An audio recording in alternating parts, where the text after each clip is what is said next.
this is fantastic. This is GT racing right now. He's got traction, he's got rid of the outside of both of them. Maloney! Oh, he's taken Anderson. Anderson's up the Oh my God! big crash. Oh my goodness, half the field's going to get rolled. Second very close. These guys are want to make their way through the field very quickly. Oh, here we go. Oh no, that's massive. This is it. This is over. I can't believe this. Oh my God. God, what?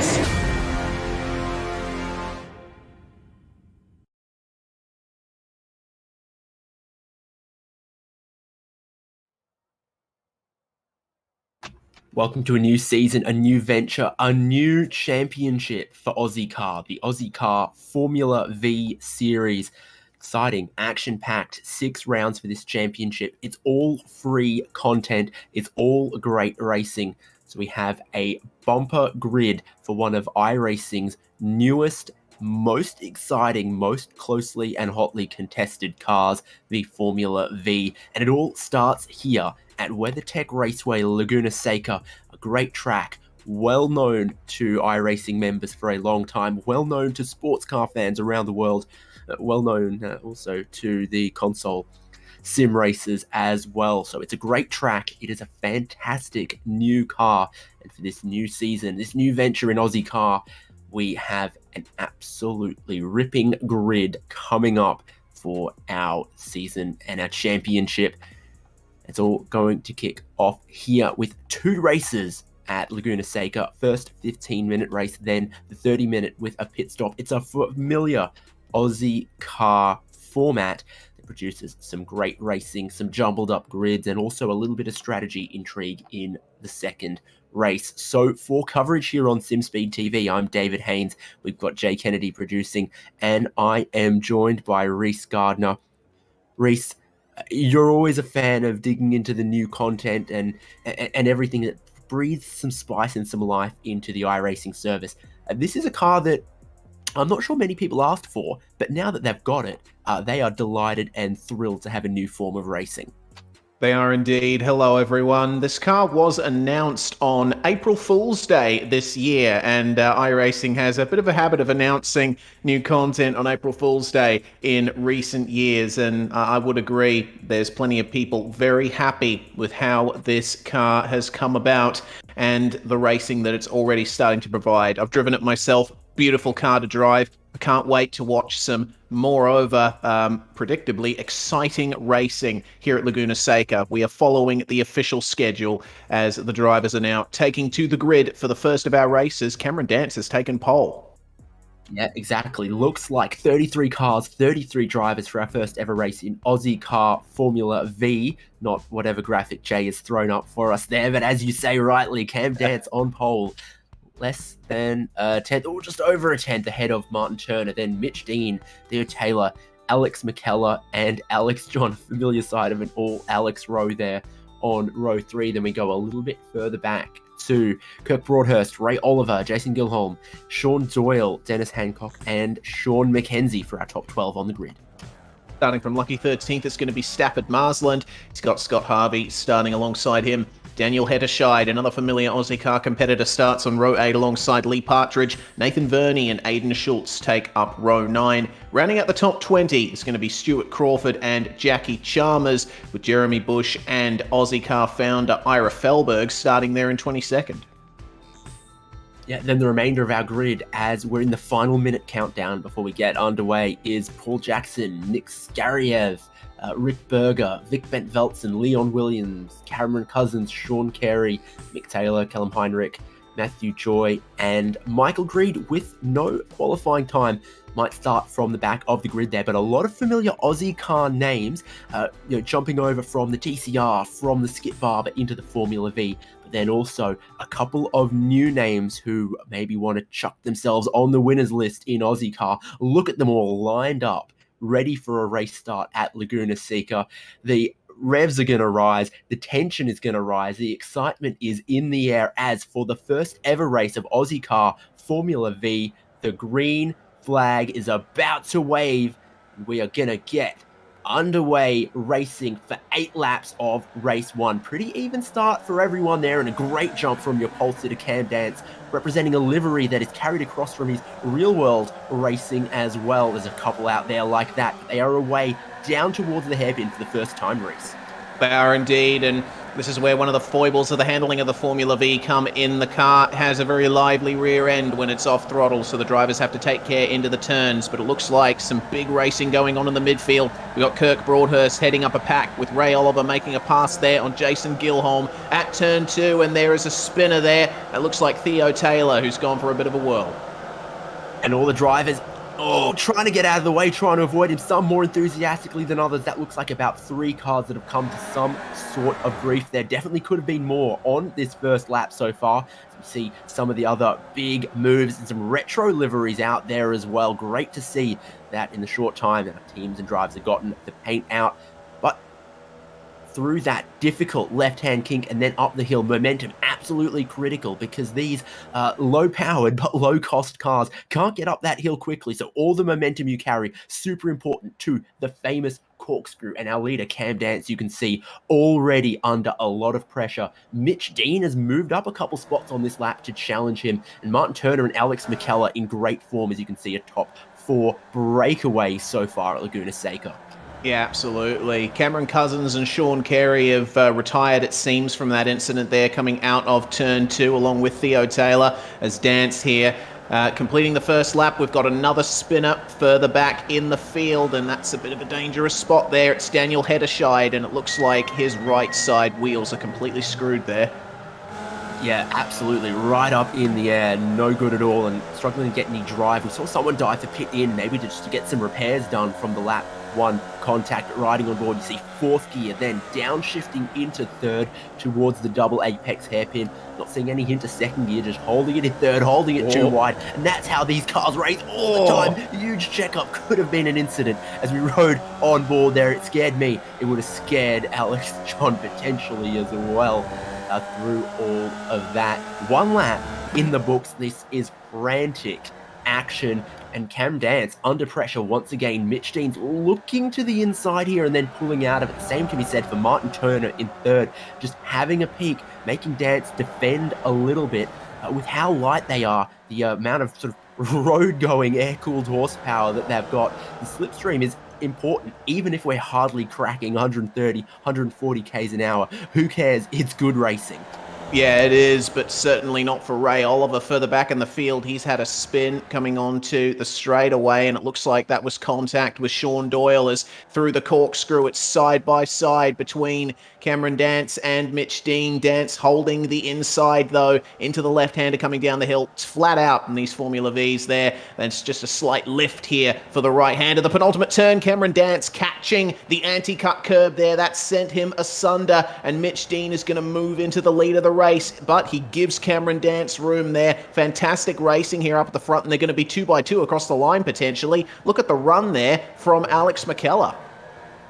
Yeah, so Dean into the lead, Martin Turner up into 2nd, and now McKellar also potentially challenging Cam Dance. They gave each other great space through the corkscrew, great space through the final corner, and ripping racing so far. Dance wants it back down the inside of the hairpin, though, and you know what? I think somehow he's going to get it. He nearly lost out 3 positions. Now he gets them all back, and he's back to the lead, and you only need to look from the front to the back of the grid. Everywhere it is kicking off in race 1 of OZICAR Formula V. Not just that exciting lead battle, but everyone who has shown up tonight is in a race for every position they can get.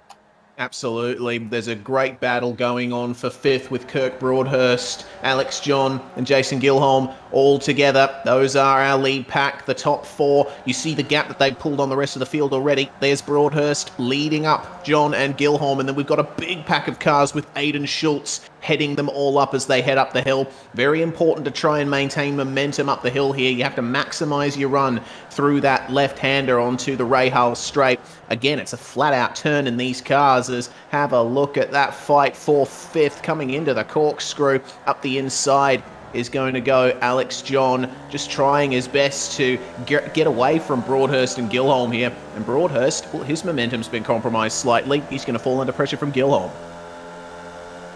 Yep, exactly. He is all sorts of pack battling behind these guys as well, but that's well wide of the apex through the penultimate corner. Can open you up to a lot of pressure into the final corner, which then, of course, will have you under pressure. But here's someone going slow. Stuart Crawford was involved in about 8-car battle for 8th place up until not long ago. Bit of a squeeze coming towards the final corner for those behind as well. Sean Zoyle leading Ray Oliver and Paul Jackson there, and I thought it was Ray Oliver who was going to get squeezed in a closing door there. Managed to avoid it. At the front though, Mitch Dean back to the lead, Dance in second, Martin Turner in third, and Alex McKellar has just had his wagon hitched to the back of these guys every lap so far, willing to go along with them, willing to watch them fight. But is that going to continue? Because now he slots in line with first and second and leaves Martin Turner hanging out to dry a little bit, looking down the inside of Dance. Bit of teamwork, I think, between first and third here, but it's not going to stick for Martin Turner as McKellar then gets down the inside of him for third. Yeah, unfortunately for Martin Turner, he had to back out of that one and then lost all that momentum on corner exit. McKellar just pipped him.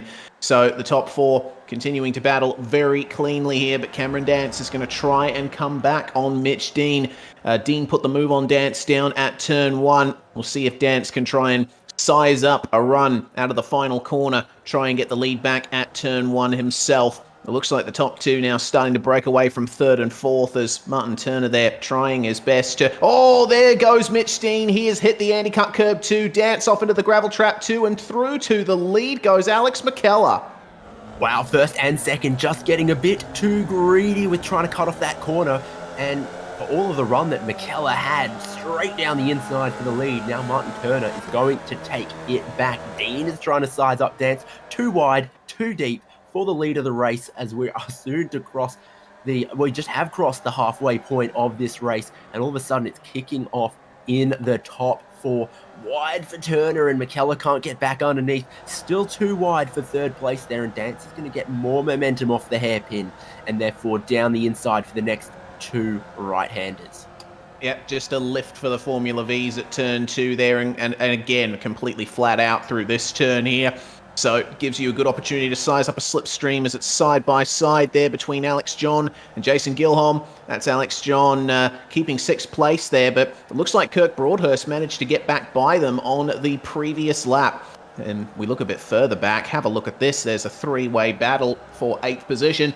Lee Partridge, Aidan Schultz, and Nathan Verney. There's Partridge up the inside. Oh, just avoiding contact there was Aidan Schultz, and it looks like trying to size up a run there is Nathan Verney, but back to the top four. Alex McKellar now in the lead, and they're too wide, too deep coming into the corkscrew. That's not a place you want to battle too hard.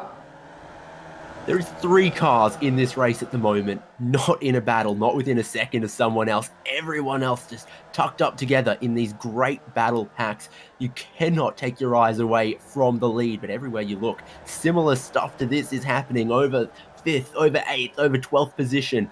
And the lead battle equally intriguing. Huge send from Martin Turner, almost gets the rear of Cam Dance. Meanwhile, Alex McKellar is going to lead a lap as he takes us to just 3 laps to go. They're doing 1 minute 42s, 1 minute 44s here in these Formula V's. It is not setting the timing alight in a sports car sense, but the action is what really, really sets these cars apart. Anyone's race in the top 4. And you know what? They're only about 4 seconds clear of Broadhurst, John, and Gilholm behind. If they scrap as they have done before, if they find themselves catching those curves, seconds can evaporate very, very quickly in a battle like this.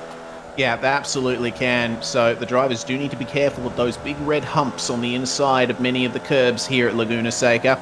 It's something that can definitely ruin a lap in any car. It can ruin a race in a Formula V. As, just almost looking up the inside there was Martin Turner. He wants to get that podium place back, but Alex McKellar doing a very good job of holding on to that lead position up into 4th gear, just tip it in across the curbs, and now the drivers will be focusing on the run up the hill. Getting some slipstream benefit there is Cameron Dance. He might get 2 for 1 here, coming up to the corkscrew. On the outside, he has the racing line, but Alex McKellar holding the inside and just, he leaves Cameron Dance room though. Good to see. It's very clean racing here up at the front as Dance just loses out on 2nd place again to Mitch Dean. And long may it continue the way it's going. If this goes from lights to flag in this battle, what a great little championship we are going to be in for, let alone a great night that we're shaping up for as well. Bit of tyre smoke, bit of oil, it's the kind of stuff that these cars leave behind as they race like this. Bit of drama at the corkscrew. California, a bit of a wine region, but that corkscrew, well, it's a little more exciting for the racing fans. Yeah, certainly is. Let's have a look at this run here. Round the outside from Cameron Dance. He's got Mitch Dean on his inside there through turn one. Tries to pick up the throttle, but just in the marbles a little bit. Could not get the momentum through the turn. These guys are allowing Alex McKellar to get away, but I'm sure that they'll be able to get the slipstream once again up the Rahal straight towards the corkscrew. These cars made from Volkswagen Beetle parts. They're Herbie's gym rat cousin, and they are delivering exactly the same amount of character and flair and excitement as those films. We're watching just absolutely everywhere is a battle. Everyone in the top 13 in a battle. Everywhere we look, every lap, all the time. I am absolutely loving it. Bit of a squeeze heading down towards the inside here. In the infield section of the course. Then a look at the over-under. And this is one of those places you've got to be so brave to go too wide under the bridge, over the crest, and towards this fast left-hander, knowing how critical the apex speeds can be. But at the lead, they had another attempt at stealing it away from Alex McKellar. Dance and Turner side by side, close as they've ever been, almost sending Mitch Dean off the course. And this is great for Alex McKellar as he gets to run his lines. Watch second and third battle. They're coming to the white flag, and as short of breath as I am, these guys must be sweating it out there as we've got Nathan Verney, Jeremy Bush, almost teammates, former teammates. At least they're trying to share a car there.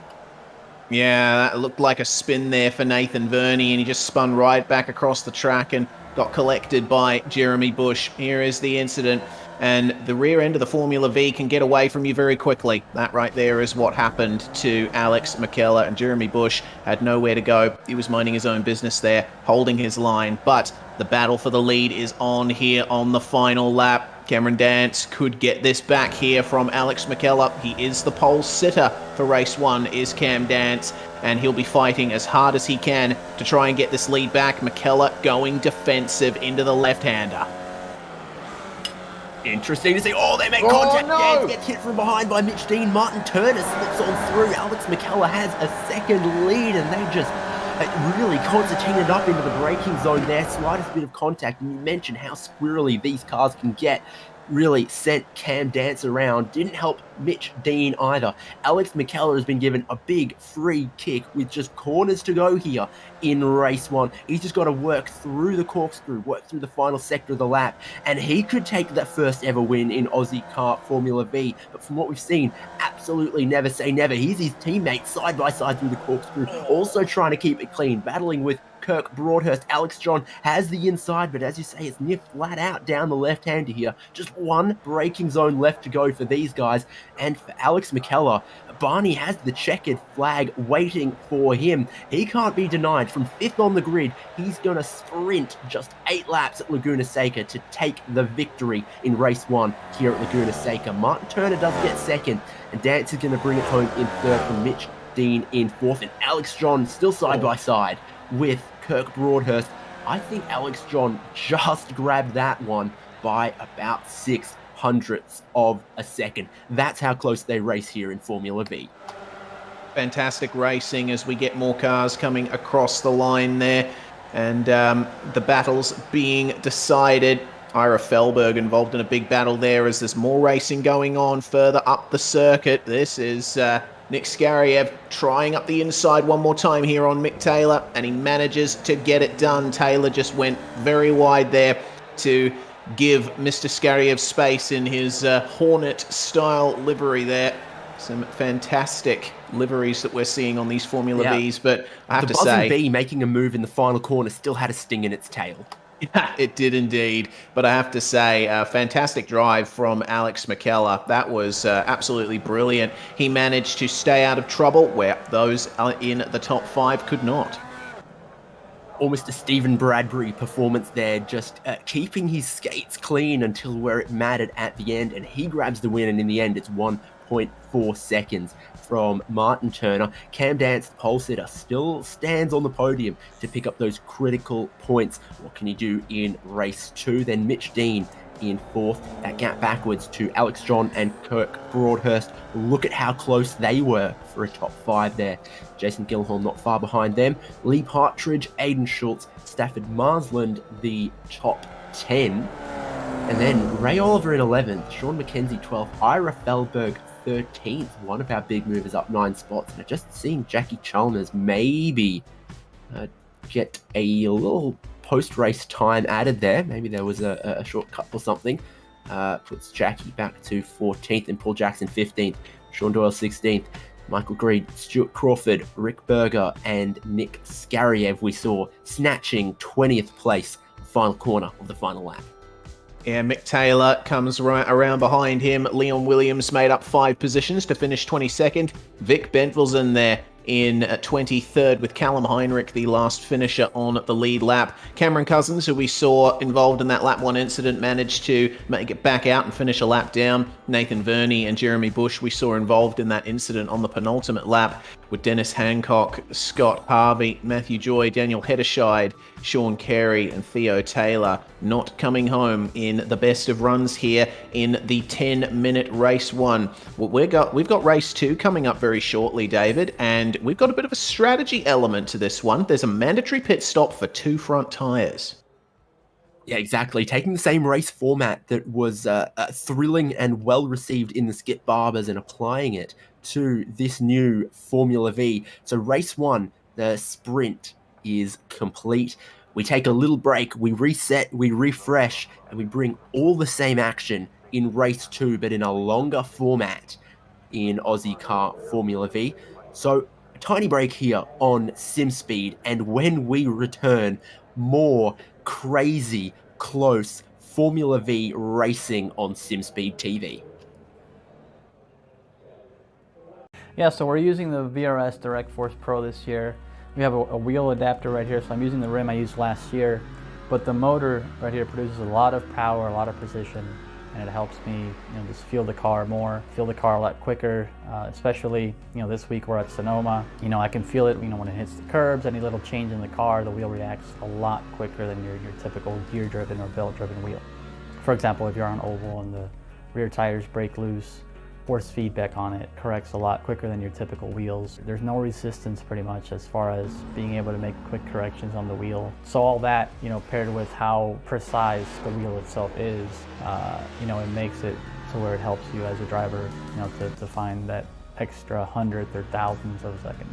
So when you're getting a direct drive wheel, especially the VRS wheel, it's heavy duty. It's got good weight to it, it's not a plastic toy. Feels like you can really beat up on it. A lot of people have issues with their plastic gear-driven wheels just kind of breaking after a couple years. This thing just feels like it can go forever. The forces are really strong where if you might have to let go of the wheel if you get into the wall. You can adjust all that with the settings on it and stuff, but the wheel itself doesn't play around. It's got way more strength than you could ever need, and that's what makes it good, that you can adjust that down to whatever the car needs. So initially you'll be able to get the controller box and the motor together, and eventually you will be able to add a rim onto that option. They'll also be including a button plate on it to put on the rim to have all sorts of different buttons and functionality. Also, pedals are coming, so that's a pretty big deal as well. Hasn't been covered too much, but the goal is to also have pedals to go along with the Direct Force Pro. So that's pretty exciting. The wheel feels good. It feels very much like a real world steering wheel. You just kind of feel like what you would imagine the car to feel like. A real steering wheel in a car is very smooth, it's very direct, very quick, and that's what this wheel feels like.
Well, we're back. We're set up and ready to go for race 2. Double the length with a compulsory pit stop in there. What are our leaders going to do? With a lot of cars on track, you maybe don't want to get mired in traffic, whereas with a few less cars on track, you might pit earlier. That's one to watch out for here in race 2 of OZICAR Formula V. Once again, David Haynes with Reese Gardner. It was non-stop. You could have watched that race from 4 different places, 4 different battle packs, and it still would have been as crazy as it was at the lead. So, Reese, I mean, how can they top that in race 2? We know that they can.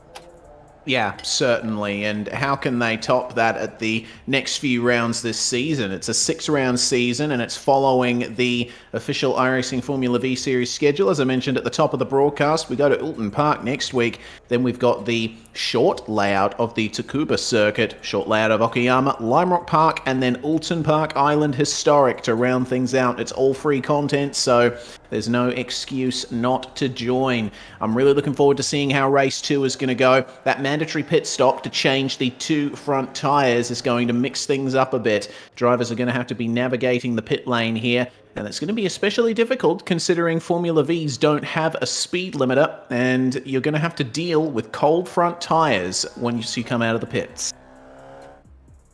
Yeah, exactly. A road-looking spec they are as well, just fitting what the road car they are derived from. A very cost-controlled formula, and that same sort of spec close racing comes across onto the iRacing service as well. So here is qualifying. Just some of our drivers ripping ready to go. Cam Dance qualified on pole for race 1, but if he wants pole in race 2, he's got to up and do it again and deliver in 1 lap shootout qualifying for the second race before we get into the 17 laps with compulsory pit stop. So who in 1 flying lap can properly prepare themselves, properly commit, but make sure they keep it within the track limits here at Laguna Seca. Definitely a few easy places to run off the track. We saw the penultimate second to last corner, drivers catching that anti-cut curbing on the inside. You can do the same all the way around the track, at least not here. A challenge in any car. That turn 8 there, you come in blind, you got to carry a lot of speed, and the track drops away right at the apex, critically into a huge momentum uphill section towards the carousel. So there are plenty of places here to test the drivers in these cars. Yeah, for sure. This is a very historic circuit in American motorsport. It's been around since the late 1950s, and it's been reconfigured a few times over the years, but the run down the Rahal Straight, through the corkscrew, and down through the downhill left-hander is the same as it's always been for the entire history of this track.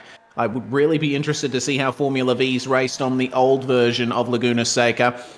It does have that infield section starting with turn 1, the Andretti hairpin. But as we focus on this car coming down to turn 1 now, the track went straight on here. It was a very fast left-hander to start off the lap, and you basically cut out the infield section, and a lot of straight to play with there. That said, we've got some great drafting in Formula V around this layout of the circuit. I can't wait to see how the drivers do around here with no draft assistance whatsoever. They're all just starting their first flying laps right now. We saw Martin Turner navigating the Andretti hairpin, now on board with Lee Partridge, and you can see the gears, you can see the hand inputs, and you can see that those treaded tyres still maybe needing a little bit of heat. Speaking of, just a chilly 20 Celsius on track, so not super hot, actually definitely on the cooler side. Then into 4th gear, up the hill for Lee Partridge. Pick that braking zone late as you can, but then the car really wants to get away from you down the corkscrew, and then from here, just that one more braking zone to get it done. And this is 1 lap, 1 shot qualifying. This is your only opportunity to start well in a huge field of 30 cars. Lee Partridge keeps it within the track there. You get a little bit more grace than you used to have on the exit of the final corner here, but still, you don't want to run too wide out there. There's definitely a handful of drivers who have thrown away their lap on their 1 shot. So well, if you're in the midfield and you just put in a time, you'll do well. But for those right up the top, like Mitch Dean, who goes to the top of the timing before he's displaced by Martin Turner, putting in your best one lap so that you start somewhere representative could be important. Callum Heinrich, that's clean leak through the final sector for the driver from Canberra. Indeed.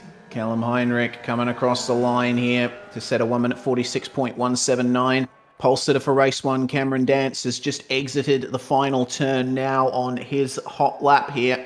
So let's see how well he can do. A 41.575 is the time to beat, and it's a 41.758 for Cameron Dance. Unfortunately, that's going to put him all the way down in 16th position. The times are incredibly close here. No, actually, that's completely messed up the timing. It's actually 3rd place there for Cameron Dance. I don't know why it told me he'd be 16th, but still a good lap there from Cameron. Race 1 winner Alex McKellar goes to 2nd. Nick Skariev, who just pipped a top 20 in race 1. Looks like that might have been an off-track on the exit of the final turn, but he might have gotten away with it. Certainly went past the AstroTurf and started digging up a little bit of the sand for Skariev, so I don't see if that time stuck to the board.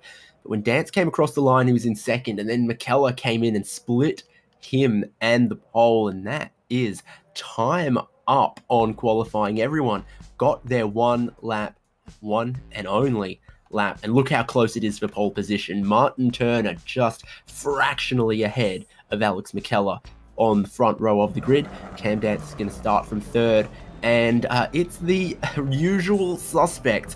Mitch Dean then in 4th, Kirk Broadhurst in 5th, Sean Doyle a little bit higher up here. The one-shot qualifying has suited him on the shootout, and he's going to start from 6th.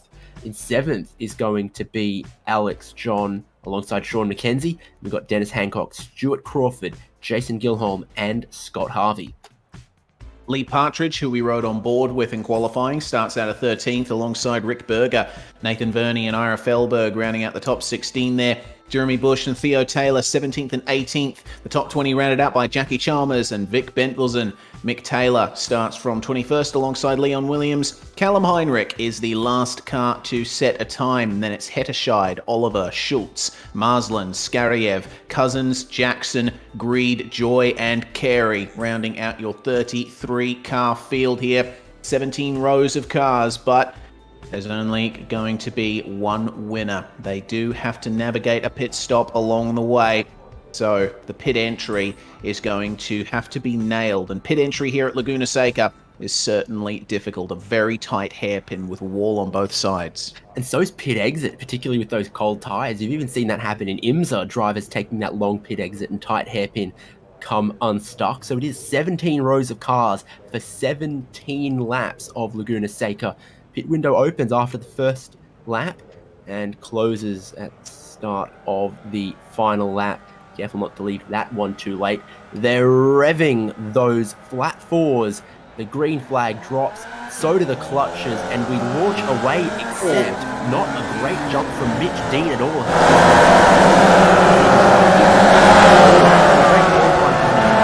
He has found himself in a world of trouble, and to lead them into turn 1, lap 1, Martin Turner from Alex McKellar. Cam Dance trying to get down the inside for 2nd, though, and there's more carnage at the hairpin. That is huge there.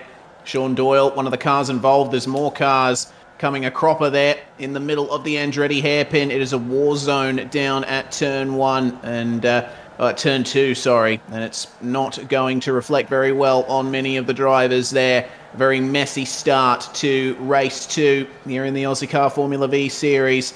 But as the escapees make their way around the circuit, it is Martin Turner leading from Cameron Dance, with Alex McKellar trailing just behind in 3rd. Kirk Broadhurst in 4th, but he's getting chased by Alex John, and they're very familiar with each other from race 1. Let's see if there's any moves being made into the corkscrew.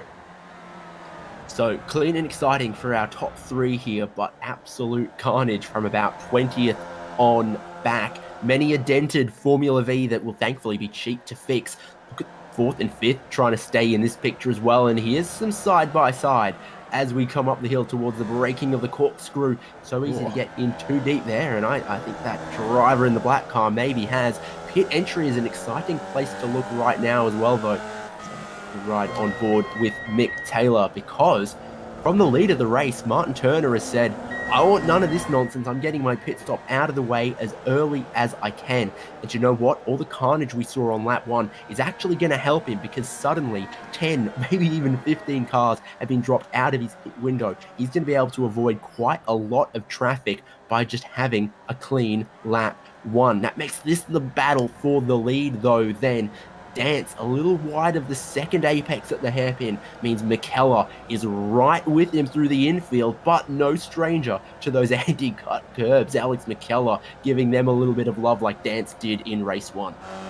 Yes, indeed. As we ride on board here with series administrator Ira Felberg, he's moved up to 7th thanks to the incidents on the opening lap and drivers coming into the pits. He's got Nathan Verney just up ahead of him in the slipstream.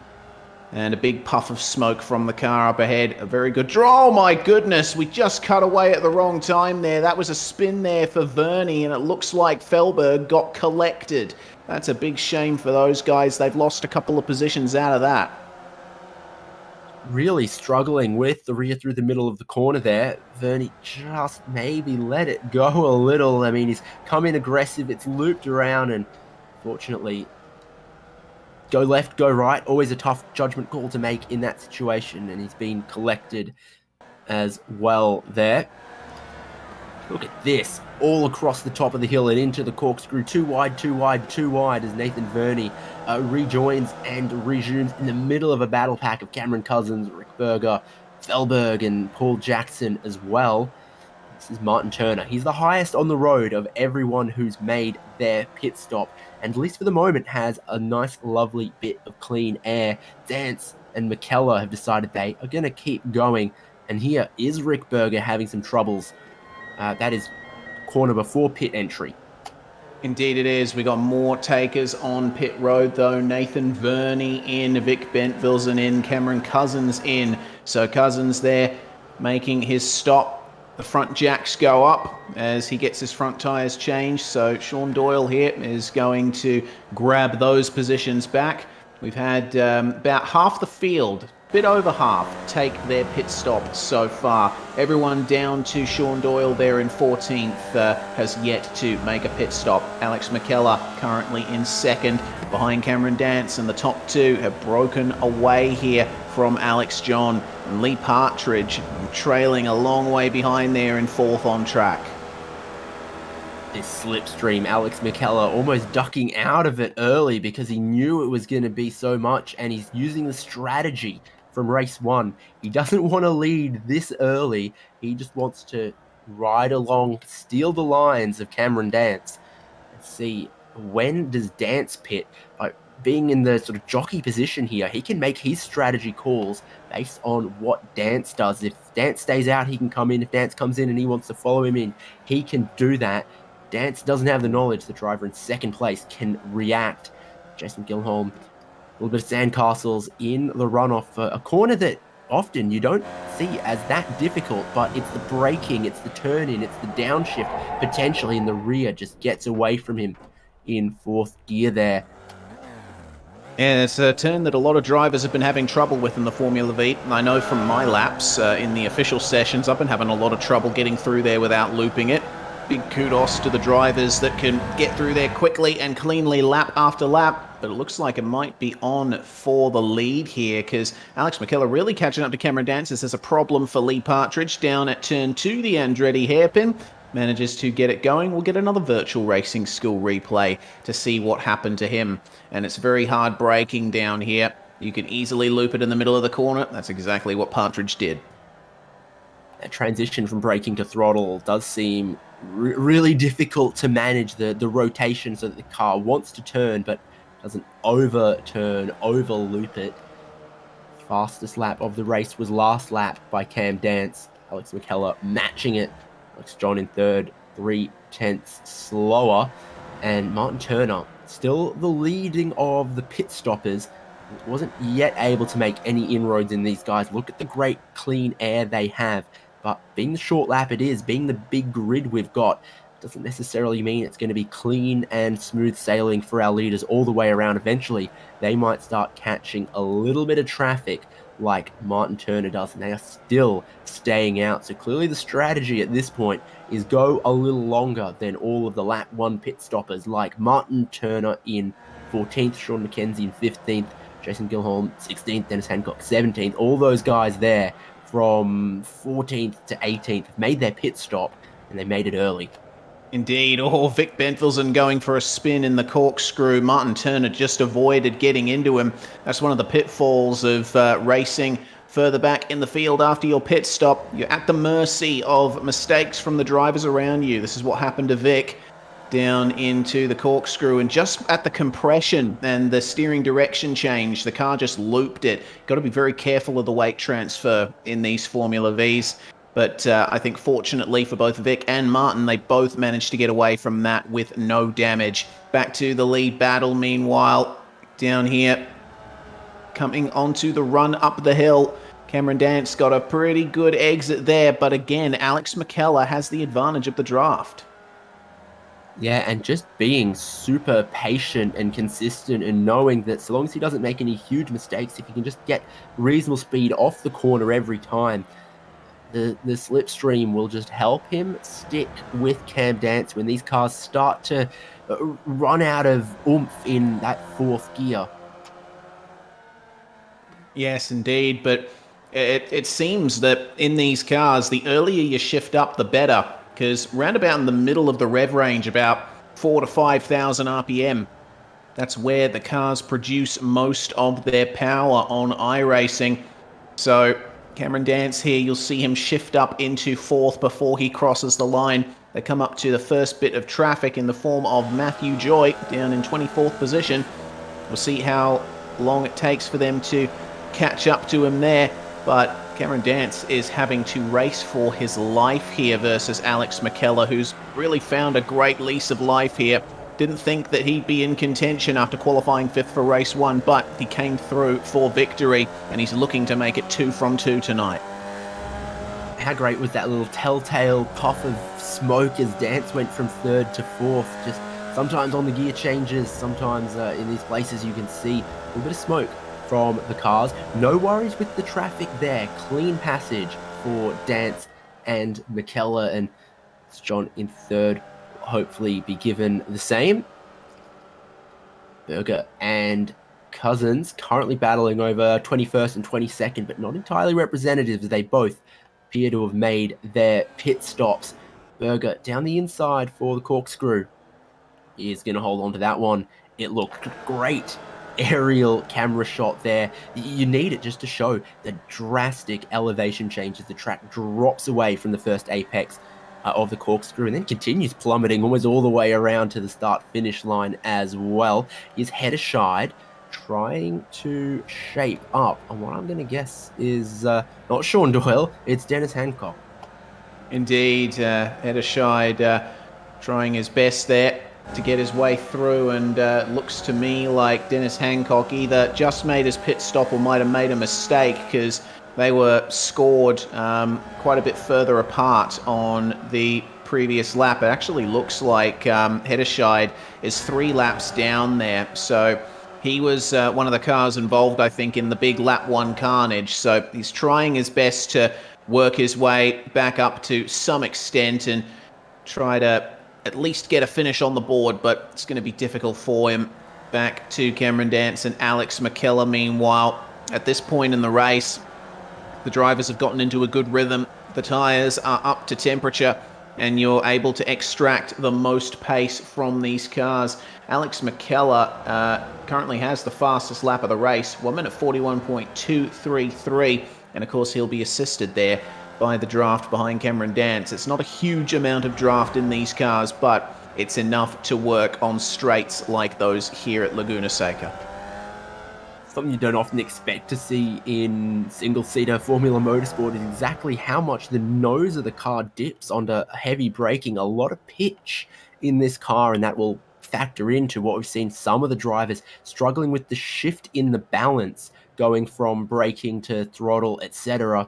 Just trying to keep the car poised. And a little bit more drama through the corkscrew. Not the first time we've seen one of our leading contenders just need to drive through the smoke and trust their spotter on that one. You see Taylor rejoining the circuit. But for Dance and McKellar, they are so lucky. That was offline. A bit more digging through the sand for Dance. Yeah, just a little bit more, but we look a bit further back at Lee Partridge and Kirk Broadhurst. Partridge just made a move on Broadhurst, overtake at the corkscrew it seems, and my goodness, round the outside it seems here for Lee Partridge. Magnificent manoeuvre round the outside. Broadhurst is going to stay out, but with that move made, Partridge has decided to go for his pit stop. Exactly. It was a great run up that hill, which you've seen that is one of the places where you're really giving off a huge slipstream, because uphill they start to top out and the car behind can really sneak up. Here's Martin Turner, currently 40 seconds off the race lead. I think he has struggled a little bit through the traffic, whereas Dance and McKellar have had a clean and easy time of it. Thinking the pit delta is looking somewhere around 36 or 37 seconds. I think Dance and McKellar will be clear if they can have a good pit stop, but Martin Turner is still definitely challenging for a podium, definitely sort of ghost racing, shadow boxing Alex John for that final podium position in this longer feature race. Yes, indeed. Well, for Turner, he's slowly making up time on Dance and McKellar, who are continuing to battle. Dance almost had an off at the left-hander going up the hill and almost under the bridge. But Alex McKellar backed out of it and avoided a crash. So Turner is looking very good here to put himself back in contention for the lead. Our leaders not going for the pits yet again, and such a tight turn in there for the final corner. They're not using as much of the AstroTurf as I expected them to. It is a little less grippy, so perhaps they are looking to try and square off the corner a little bit more and try and get a little bit of extra momentum there onto the start-finish stretch. Dance going sort of preemptively defensive there versus Alex McKellar, and goes a little bit deep into turn 2, but again he squares it off very nicely. That's the magic of the double apex Andretti hairpin. You can take multiple lines through there. You can keep it tight through both apexes, or you can run wide in the middle and get a bit of a better exit down the very short straight afterwards. Here's Crawford and Harvey, meanwhile, for 7th and 8th. Exactly, you can see they come over the crest. A huge run for Harvey's halfway to looking down the inside, decides better of it and sees if he can trick his opponent into getting a little wide. You saw there for Crawford how much the rear of the car wanted to get away from him. Some quick inputs to save it, but definitely not the fastest way through there, and Crawford is feeling the pressure. Scott Harvey lines up behind him. No pit stop yet for these guys as they run in 7th and 8th. Harvey, clean lines, is almost going to get let by Crawford here potentially. Almost the head nodding there with the aero buffeting. Yes, indeed, and that's the move done there for Scott Harvey, making the move very nicely at that lovely, fast, cambered corner. So I don't think Harvey's going to get too much trouble there from Crawford. Alex McKellar has dropped off a little bit from Cameron Dance in the second part of this lap. Seems that McKellar is very strong in the first sector, and holding on to third is Alex John as there's a spinner there at the corkscrew. That is Kirk Broadhurst, and that is a big shame there for him. We saw him in 6th place just a couple of laps ago. So I think that is another case of the direction change going through the dip, getting him unsettled, or, as it seems, a little bit too much on the inside.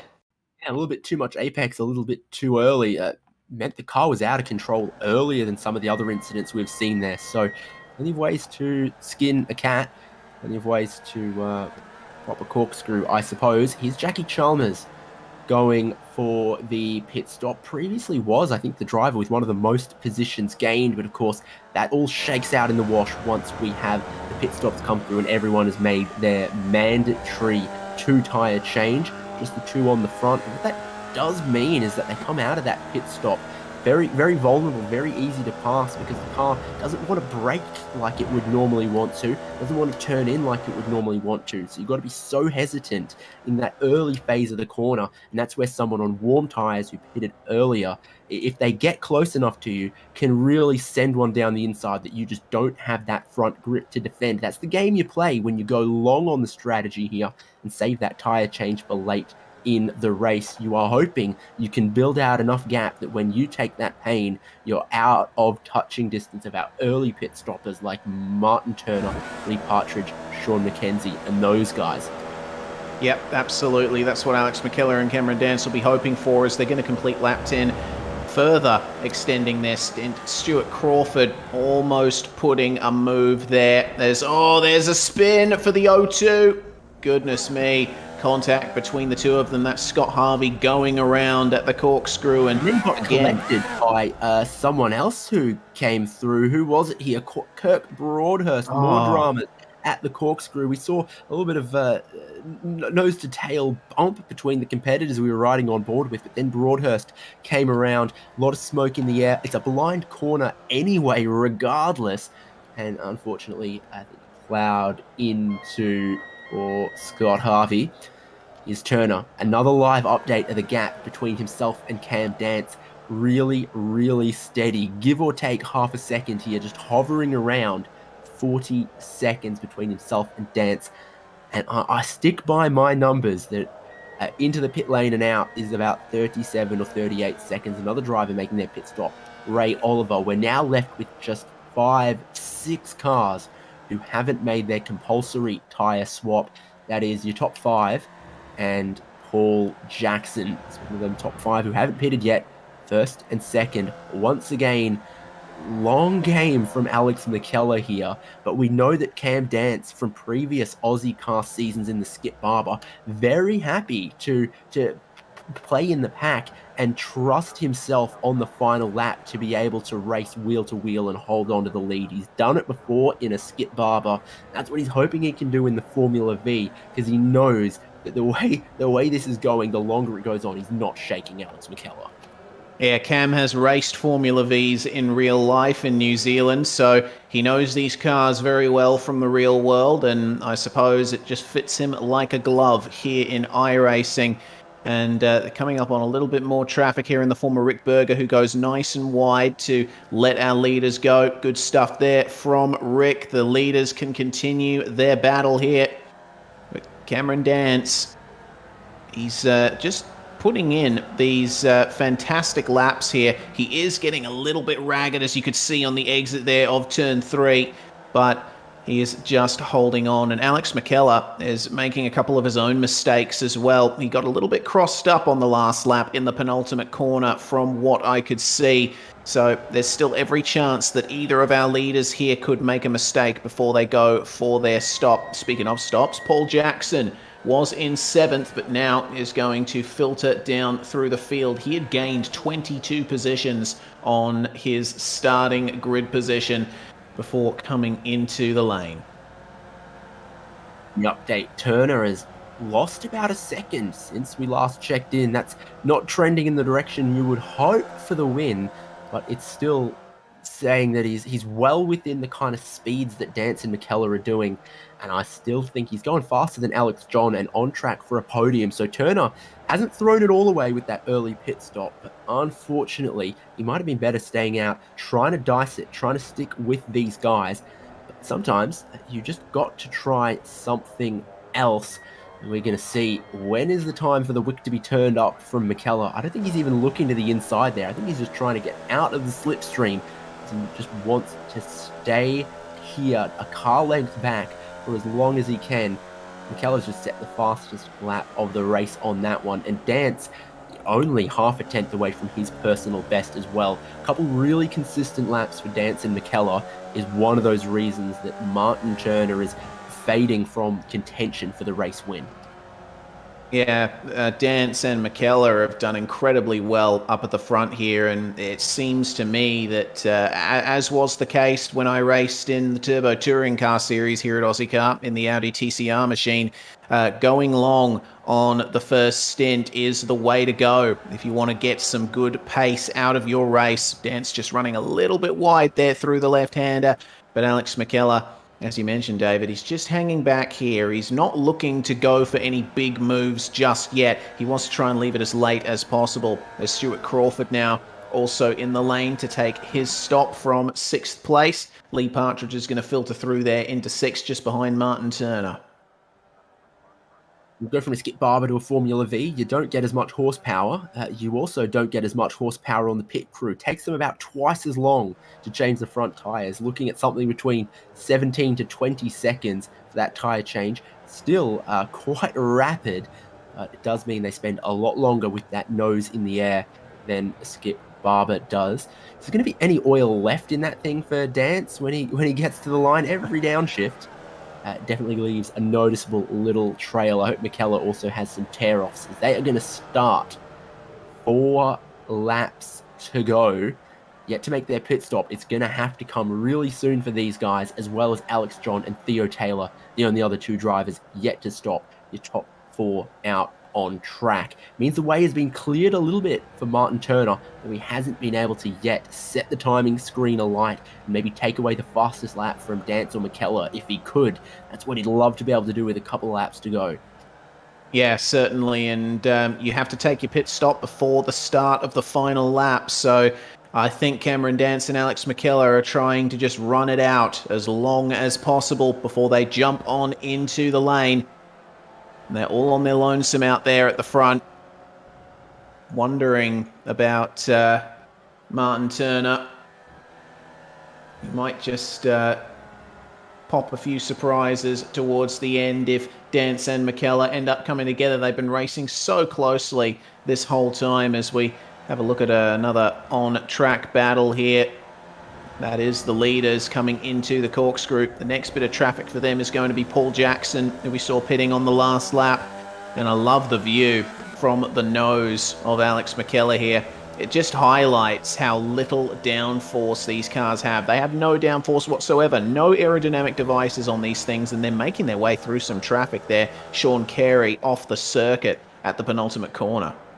Oh, that's a bit awkward. Paul Jackson, though, goes wide and lets the leaders go. That might have unsettled them a little bit. No wings, no slicks, no radiators either. You are the flying pencil if you believe some of the paint schemes available on Trading Paint. Some real creative stuff out there, as well as, I love this for Oliver, almost a bit of a Lotus throwback as well. Really, really looks good on these cars. Simple as they are, makes them a great canvas. But simple as they are, makes them a great way to go racing and really just demonstrate that driver skill and close battling is as exciting as 1,000 horsepower can be.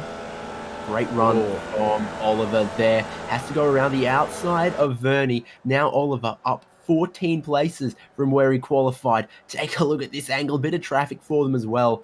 And Vernie gets out of it. In fact, it's Jason Gilholm giving up the position there as well. So another position gain from Oliver. 2 up the hill on the way to the corkscrew. As you can see, currently 10th, started 25th, plus 15 positions, if you don't mind, with a couple drivers in front of him still yet to pit. Particularly, I'm looking at Theo Taylor potentially. But this is the lead on lap 15 of 17, yet to make their pit stop. I can only count backwards on my fingers and thumbs and say they either got to pit this lap or the next one, right?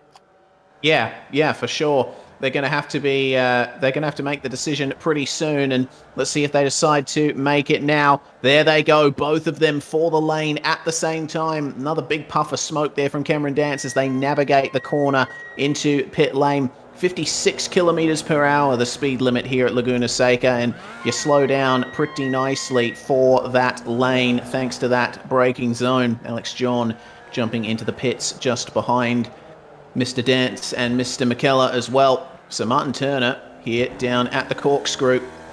as both of the leaders are now in their box. And a pit stop time is anywhere from 15 to 20 seconds in these Formula V cars. So wondering how tight it's going to be. Dance and McKellar are still up on the jacks here. And they managed to get out of the pit lane. Jump for McKellar. He's going to come out of the pit lane in front of Cam. Dance, pat on the back for his crew, I reckon, there. Oh, so close on the pit entry. 1 second faster in the box. Alex McKellar is going to come out of pit lane with cold front tyres into the difficult pit exit with its own unique and narrow hairpin. But as he rejoins the race with 2 laps to go, he is the race leader. Cold front tyres. McKellar and Dance are going to duke it out for 2 more laps, and Martin Turner will find himself 11 seconds off the lead in 4th place. Alex John, it looks like, is going to hold on to 3rd place. So for Top Split TV, they've got 2 cars in the podium positions, but will they be able to pull off the double victory with Alex McKellar? Yes! They come together. Alex McKellar went for a big slide in the left-hander and Cam Dance got into the back of him. So they both managed to get it going again, albeit with a little bit of damage. This could give a bit of a chance here to Alex John, maybe even to Martin Turner if there is more contact in these last couple of laps. But a rare mistake there from Alex McKellar. He feels the need to defend the inside for the corkscrew, and then Dance jumps out of it and onto the racing line again goes McKellar, cutting as much of the second apex as he can get away with. And they are racing now for the lead, gloves off, as close as they were for the preceding 15 laps. They're about to start the final lap of the race, and it could be either of these guys for the win. And Alex John, with that contact you talked about, has gotten oh so much closer as well. So one more tour of Laguna Seca for this round of OZICAR Formula V to see, can McKellar take a dominant double victory to open the championship? Can Dance's qualifying pace strike back in the feature race? All to be decided here. All to be decided indeed, as they both make their way cleanly through turn 1 and turn 2. Dance just searching for any kind of gap he can to make the move on McKellar. McKellar's overshot turn 3. That's giving Dance a bit of a run here, but he's not able to take advantage. He couldn't sneak up the inside into turn 4. So unfortunately, he's going to have to wait a little bit longer. Now, this is the turn where Alex McKellar made his mistake. The traditional sort of deal, the rear end getting away from them. They both managed to keep the rears nice and stable through the turn there. Now it's all about the draft up to the corkscrew. If Dance wants to make a move, he's going to have to either make it at the corkscrew or the final turn. It's all to play for in the last half lap. Tenths of a second and closing to separate our leaders. At these speeds, you can measure it with your school ruler. Dance has the nose in front, but around the outside of the corkscrew, and McKellar is so brave down the inside, trying to hold around the outside, but Dance has the car length in front. McKellar shoves it down the inside once again, and we come to a corner that was a bogey corner for both of these guys. The final lap. Dance has his nose in front. McKellar is going to hold the line around the outside. The inside is defended by Dance. It's all he's got to do is get out of this final corner with his nose in front, and it is gonna be a Formula V drag race, trying to get the side draft, trying to get the slipstream, but the line will come up just in time to save Cam Dance, and so that he can take a victory in OZICAR Formula V. The teammates collide after the line, but it won't matter. What a race, what a photo finish as well for the lead. Not over for some of the other positions though. Doyle and Verney fighting over 12th and 13th. Verney looking like he's going to get close here as well. Yeah, indeed. Verney, he's got another chance here at the final turn as we ride on board. Just a bit of a lift here through the banked penultimate corner, but it seems that Doyle is just too far ahead for Verney to make any kind of move. So it looks like Doyle is going to hold on there for 12th place. He was 14th across the line at the start of the final lap. So that's a pretty good run there from Sean Doyle to get that done there. Good recovery, finishing 6 positions down from where he started, but still a good finish for him. if race 1 was instant cuppa soup, race 2 was on the boil, simmering, really reducing down for all 30 minutes just to deliver that delicious flavor in the final lap, out the final corner. A crazy photo finish between Dance and McKellar. You felt it shaping up for 17 laps, and I think both of those guys appreciate their good racing, appreciate their clean racing, and will be absolutely thrilled and delighted with taking home their points and their podium positions on that one. My, oh my, oh my. Do we have an official number on that? We do. That margin. We do. It was 0.014 of a second between Dance and McKellar at the line. An incredibly close finish. There was barely a third of a car length in it between them. What a fantastic opening night for the OZICAR Formula Vee Series. There it is. If you didn't see it with your eyes at the time, you can see it on the timing screen now. Cam Dance takes the win and the points that go with it in this double-length feature race. More points on offer in race 2 than there was in race 1. Join us next week, and I'm sure we're going to update you on that championship situation as this series continues. But then McKellar and John completing the podium. You can't be disappointed if your top split TV, your drivers right up the pointy end of a brand new championship in a brand new car, taking home plenty of silverware and plenty of TV time. Then Martin Turner really caught them all in those last couple laps there as well to finish just 6 seconds off the lead. He's going to be computing the strategy for next round to see what he can do with his pace to take more points. Lee Partridge, quiet drive then it was in 5th, to finish ahead of Sean McKenzie, Dennis Hancock, Theo Taylor, Stuart Crawford, and Ray Oliver, our top 10. Great recovery there from Ray Oliver, a fantastic drive through the field. Jason Gilholm is going to finish where he started in 11th. Sean Doyle in 12th with Nathan Verney coming home lucky 13th.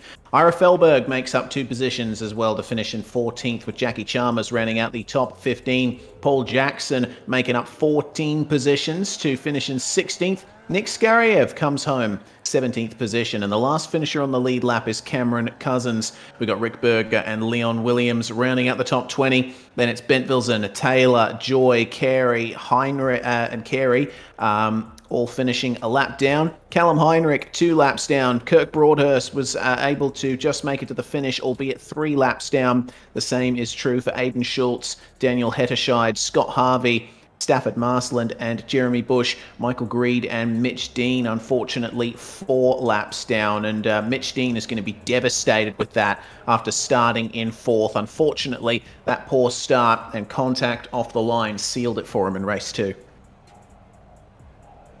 Whatever you thought the Formula V was going to deliver, you were hoping it was close and clean and fair racing. And it seems like the slower you go, the better the racing sometimes. Absolutely nothing to separate our drivers except the skill behind the wheel and the will to persevere. See if we can maybe grab a couple driver interviews here now, Reese. I mean, surely there's after a cracking pair of races like that, there's someone who's going to want to gloat and someone who's going to need some consoling. Indeed. Well, I think we might have to go back to race 1 first and have a look at the winner for race 1, Alex McKellar. Alex, it was a fantastic night for you to start things off in OZICAR Formula V. The win in race 1 and second in race 2. You're competitive here. Yeah, thanks, Reese. G'day, Reese and David. Look, yeah, it was fun. It was tough. And it was, new car. Certainly something to learn, but come away with some really good results that I wasn't expecting. I knew I was sort of there and thereabouts, but there's a couple of quick guys in there that I thought had my number. So tried to play a patient game and then see what I can do with a roll of the dice at the end. It seems that the rear end of these cars is very difficult to keep a handle on, as evidenced by the ever so brief heart attack we had near the end of race 2, with you in the lead and going for a little bit of a slide through that left-hander. Absolutely, mate. The balance of the car shifts dramatically when you change those fronts. It's not as bad as in the skips, but certainly noticeable. And with the pressure Cam was putting on, in that last sort of lap dash sort of thing after the last pit stop. I was, just made a mistake, which obviously I was hoping to avoid. But Cam was gentleman that he is. He sat behind, and then we were able to have our stash towards the end, which was great. And by and large, it was lovely, clean battling up at the front with that magnificent four-way battle in race 1 and you and Cameron duking it out through race 2. So you must be satisfied with how this night has gone, especially with a good result for the team too. Yeah, absolutely. To walk away, AJ and myself, probably, I'm hoping we're leading the team's championship as well. And, I had a big grin on my face after the first one. There's only one person who's ever won the first OZICAR V race, so I'm happy to walk away with that with a big grin. Absolutely. Well, before we let you go, Alex, who would you like to thank from your top step on the podium in race 1 and podium again in race 2? Oh, thank you, good selves, for putting on the broadcast. Looking forward to watch that. Thanks to Ira and the team, honestly, putting on a great league. They get creative with their leagues, and the drivers here have really built a great culture on and off the track, which is great. My teammate AJ, of course, looking forward to competing in both this and the skips this season and seeing what we can do. Alex McKellar there, win and a second, the first ever winner of Aussie Car Formula V on the track. David, I think you've got our race 2 winner, Cam Dance. Exactly. Never a lap out there where you were more than a second separated from the competition, Cam, but you held your nerve and you had that great battle in the last 2 laps. Yeah, I was getting a little bit of nostalgia with how close it was between the top 4 and race 1, and then obviously the close battle in race 2 with basically no one being able to break away or anything. But yeah, no, it was really, really good battles in the end with race 2 and Alex just being close as we were and just continuing to play mind games with each other. So yeah, I mean, race 1 was a little bit of a disappointment. I ended up coming home third after what should have been at least a P2, if not a P1, with how I was going to set Alex up. But nevertheless, it is what it is. What about that pit crew? They're going to need a little bit more practice before next round. When it's that close, a second difference meant that the one of the biggest overtakes of the race was in the pit lane there. Yeah, it probably didn't help that I overshot my pit box a bit, which was a little bit embarrassing with the fact that I actually stood on the brakes a lot harder than I typically, than I've practiced at least. So yeah, I'll have to get a little bit more practice in on that one. But yeah, nevertheless, it is what it is in the pit lot. I mean, the front tires take a lot longer than they do in the Skippy, so you're actually sitting there going, I'm waiting for 10 seconds, and then, oh, wait, hang on, I've got to wait like another 5 seconds. So yeah, it's certainly going to be quite interesting to see what's going to happen over the season with the pit stops and everything. But the tall tires are really seeming to catch out a lot of people, so we'll see what happens in the rest of the season. A great turnout in this new Aussie Car Series, and even with the large field we had around a shorter track like this, didn't see you leaders having much trouble at all with traffic. Did seem like everyone was super respectful out there in this first round. Yeah, it was actually really, really good to see a massive turnout. I mean, the series is, well, Aussie Car in general has just boomed in the numbers over the past 2 seasons. So it's really, really good to see a huge field out here tonight, and hopefully that can continue for the rest of the season. But yeah, it was really, really interesting. I guess that's just down to the pure nature of the car, with the fact that everybody's more or less stuck in a pack and not really falling away from each other as a result of that draft being so strong. But it is what it is at the end of the day, and it's really, really good to see that there's actually a lack of cars being lapped, and it also does help us at the front as well, not having to deal with so many lapped cars. I don't know what it's going to be like when we get to some other tracks later in the season, but it's just one of those things you have to deal with at the end of the day, and it's but not too bad so far. Yeah, a double podium at Laguna Seca. Things are going to get interesting when we go to Alton Park, and interesting when we go to Okayama Short. That is going to be one to watch as well. Cam, who are you going to thank? Yeah, just first of all, shout out to the boys at TechSense Fitztime Motorsport and our partners, TechSense Centers, Renville Harnesses, Demon Tweaks, Fight CRC, Major's Garage, Sim 3D, you guys for the awesome broadcast, Ira for the more awesome series, and all the boys for the awesome racing. Daniels is gross and I'll die on this hill. See you next week, Cam, and let's then grab another driver with plenty of new trophies to have to try to fit in the cabinet somewhere. Reese, Alex, John, definitely put on the show today as well. He certainly did, and he joins us now. Welcome, Alex, and congratulations on your podiums tonight. Fantastic turnout here, and as I was saying to Mr. McKellar, a really good result for the team as well. Yeah, it was a good night for both of us. I was really playing the bodice to Alex McKellar's Hamilton tonight, unfortunately, but yeah, it's good points on the board. Yeah, for sure. I think you almost had a sniff there at a potential victory in race 2 with that contact between Alex and Cam, but by and large you managed to keep yourself in the hunt there. And so I guess what's it like from your perspective driving this Formula V at that kind of level, because we've already observed quite a bit tonight and from talking to other drivers that this car is very difficult to keep control of in the mid-phase of the corner. Yeah, that's right. I was really struggling with turn 4, and I think I figured it out on about lap 15 of 17. So yeah, it's really tough, and you're gaining 1 or 2 tenths a lap, if anything, or you're losing 1 or 2 tenths a lap. It's really hard to bridge that gap, I found. Yeah, especially with the guys up the front with the pace they got. But really interesting, and I hadn't done any racing in this thing yet, so just learning the racecraft and how it works in a pack or in clean air, it was a good learning experience tonight. Well, definitely think that your team is going to be on top of the team's standings for this one. So definitely, boys, your spirits going into Alton Park Fosters next week. What are your thoughts going into that round? Did you manage to give the Fosters circuit a go during week 13? No, did no week 13 racing at all. And this is sort of just a fun series for us on the side to the Skippy. So we're going to try and just take this one a bit easy and just have fun with it, and it worked out tonight. It was great fun. Yeah, I certainly looked like that from the outside up here in the commentary box. Well, Alex, John, before we let you go, anyone that you'd like to thank from your garage? Yeah, thanks to Ori. He's chucked together a fantastic series, and it's just crazy with the number of guys that are in here, and everyone. I knew hardly anyone in the top 10 in the first race, and they all turned out to be really good and clean races. So it's great to see we've nearly doubled the field and brought on a whole heap of more great drivers. So good things going forward.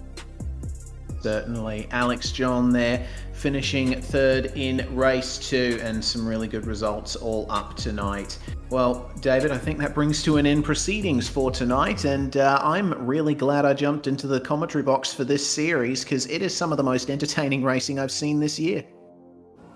You can hear how much the drivers enjoyed a lot of that racing, and it was fantastic to watch when you could just see the battles taking place, and great drivers we had having those great battles as well. But it doesn't have to end here, because next week we go to Alton Park Fosters and we do it all again in the same format. But you got to follow us on Facebook, on YouTube, on Twitch, wherever you're watching, because OZICAR Skip Barber Series is tomorrow night. Every Wednesday, every Thursday, going forward. So much fantastic Australian, New Zealand community racing action. It's been David Haynes, it's been Reese Gardner with me, it's been Jay Kennedy pushing the buttons. We say thank you for joining us at Laguna Seca, and we hope you're going to join us for the rest of this exciting championship.